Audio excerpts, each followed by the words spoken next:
அம்மு, நம்ம மண்டே ஸ்கூல்ல மீட் பண்ணலாம், சரியா? பாய். ஓகே மிஸ், பாய். பாய். தேங்க்ஸ்.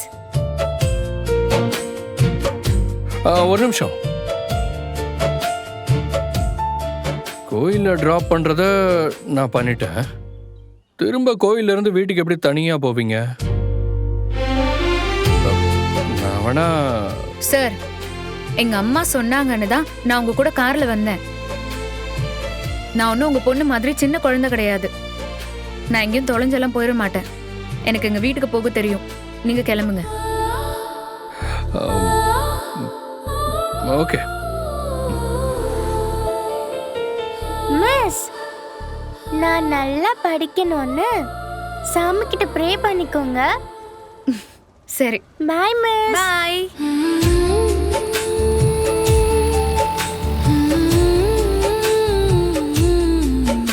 என்ன இந்த சார் நம்ம கிட்ட ஓவர் அட்வான்டேஜ் எடுத்துக்கிறாரு? விட்டா திரும்ப வீட்டுக்கே கூட்டிட்டு போய் விட்டுருப்பாரு போல.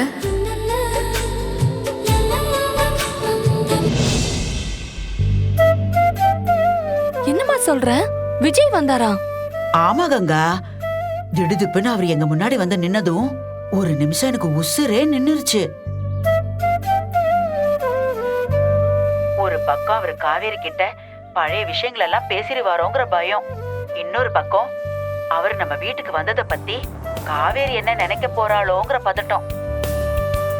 ஆனா எப்படியோ ஒரு வழியா சமாளிச்சு காவேரிக்கு எந்த ஒரு சந்தேகமும் வராத மாதிரி பேசி இங்க இருந்து கிளம்புங்கன்னு சொன்ன மாப்பிளைய நானே திரும்ப போய் கூட்டிக்கிட்டு வந்து காவேரி கிட்டையும் பேச வச்சு நாளைக்கு அவரையும் குழந்தையும் வீட்டுக்கு வர சொல்லியிருக்கேன். கேக்குறதுக்கே ரொம்ப சந்தோஷமா இருக்குமா. விஜய் மாமாக்கு இப்படி ஆயிடுச்சேன்னு நம்ம எல்லாம் எவ்வளவு வருத்தப்பட்டோம். இப்ப பழைய மாதிரி அவர் நல்லா இருக்காருன்னு நினைக்கிறப்போ ரொம்ப சந்தோஷமா இருக்குமா. விஜய் மாமா ரொம்ப சீரியஸா இருக்காரு, அவர் பழைக்கவே மாட்டாரு, நீங்க குழந்தைய எங்க கிட்ட குடுத்துருங்கன்னு அழுது கெஞ்சு அவங்க வீட்டாளுங்க என்னென்னலாம் நாடகம் போட்டாங்க. அவங்க சொந்த பேரன் வாழ்க்கையிலேயே இப்படி விளையாடி இருக்காங்களேம்மா. இப்படியெல்லாம் கூட இந்த உலகத்துல ஆளுங்க இருக்காங்களான்னு எனக்கு ஆச்சரியமா இருக்கு. மா, நாங்க எல்லாரும் உடனே கிளம்பி அங்க வந்துடட்டுமா? ஆமாமா, எனக்கும் விஜய் மாமாவை பார்க்கணும்னு ஆசையா இருக்கு. நம்ம வீட்லயோ இல்ல வெளியவோ அவரை மீட் பண்ணி பேசலாமா? வேணா யமுனா, நீங்க யாரும் அவசரப்பட்டீங்க வராதீங்க. ஏற்கனவே மாப்பிள்ளைய நான் வீட்டுக்கு கூட்டிட்டு வந்ததையும் அப்புறம் குழந்தையும் கூட்டிகிட்டு வர சொல்லி அவங்களுக்கு சமைச்சு போட்டது, அவளை பாத்துக்கிட்டது, அவ மேல பாசமா இருக்கிறது, இதையெல்லாம் வச்சு காவேரிக்கு சின்னதா ஒரு சந்தேகம் வர ஆரம்பிச்சிருச்சு.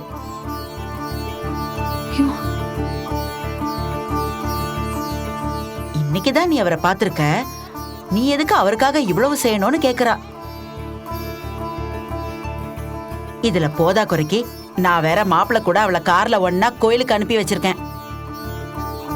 குழந்தைகிட்டயும் அவர்கிட்டயும் நான் இந்த அளவுக்கு உரிமை எடுத்து பேசுறதையே அவ ஏன் எதுக்குன்னு கேள்வி கேக்குறா. அவரை பாக்குறதுக்காக நீங்க எல்லாரும் இங்க கிளம்பி வந்தீங்கன்னா அவளுக்கு இன்னும் சந்தேகம் வர ஆரம்பிச்சிடும். இந்த விஷயத்த நாம கொஞ்சம் விட்டுதான் பிடிக்கணும்டி. கொஞ்ச நாள் போட்டோம், சூழ்நிலை நமக்கு சாதகமா மாறப்போ அப்ப நான் சொல்றேன். அப்ப நீங்க எல்லாரும் வந்து மாப்பிள்ளை பாருங்க.